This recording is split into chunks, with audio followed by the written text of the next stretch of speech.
playRandy Shannon first option for Gators interim coach 201 Edward Aschoff says Florida's first option for replacing Jim McElwain will be to approach DC Randy Shannon as the interim coach. 201 October 29, 2017 Jim McElwain is not the first head coach to part ways with his team this season.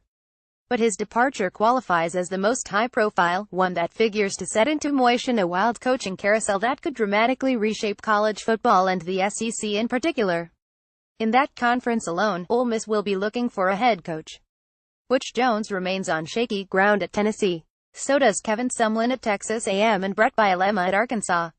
If those three go, the SEC would have at least 5 head coach openings at the same time.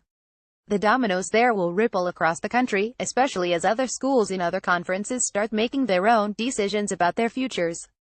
Though coaches such as Jones, Sumlin and Bielema entered the season in much more precarious situations, the last week in Gainesville became so untenable that the Florida administration had no choice but to make a decision to look for its third head coach since the 2014 season.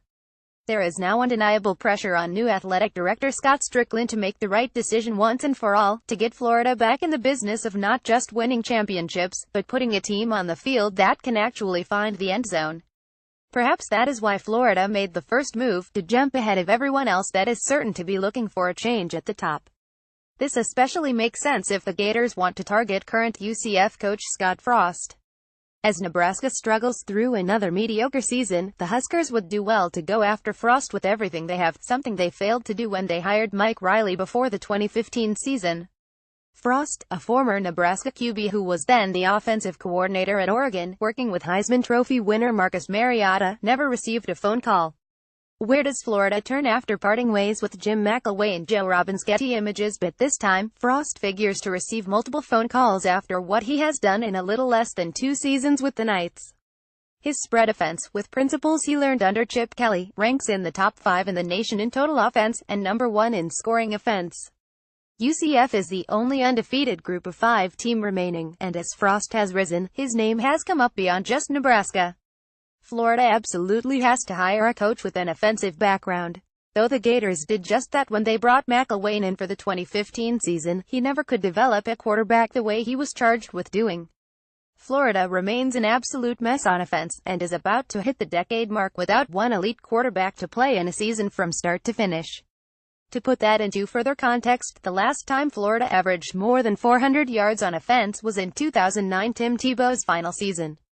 That, quite frankly, is absurd at a program that produced its proudest moments around revolutionary quarterbacks and revolutionary offensive minds. Steve Spurrier won a Heisman Trophy at Florida, then came back with his fun and gun offense, maximizing not only entertainment value but his own legacy as an innovator who didn't really care about running up the score all that much.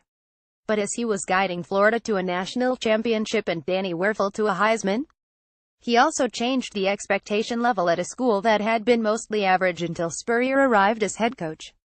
Jim McElwain and Florida have parted ways a day after the Gators were dismantled by Georgia and after a week in which the coach made unsubstantiated claims that he and players had received death threats, a source told ESPN. In a move few would have predicted before the season started, Jim McElwain is out at Florida. So what do the Gators do now? We break down the job, the potential candidates, and offer a recommendation. No longer would it be good enough to win 8 or 9 games.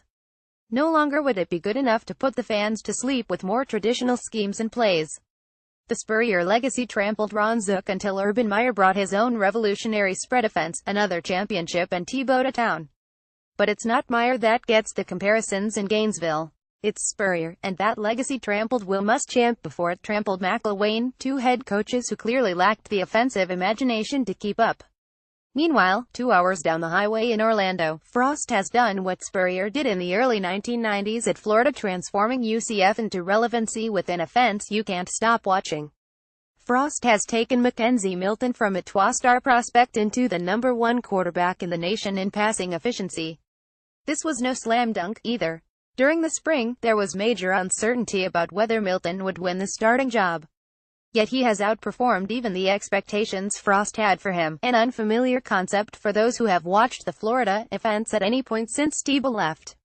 Should Nebraska come open and send Tom Osborne to recruit Frost, who now has recruiting inroads and ties into Florida, what would he do?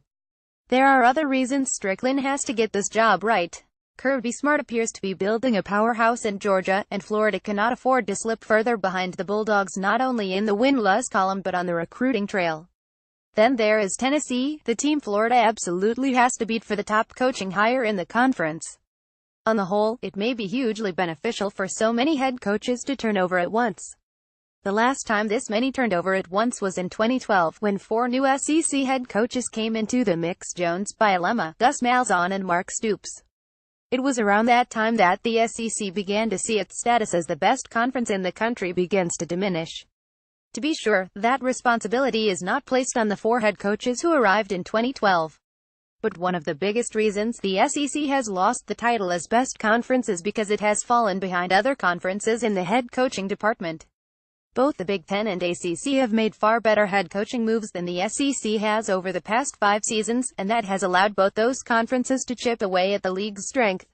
You'd be hard-pressed to find anybody who would place the SEC ahead of the Big Ten and ACC in head coach quality from top to bottom.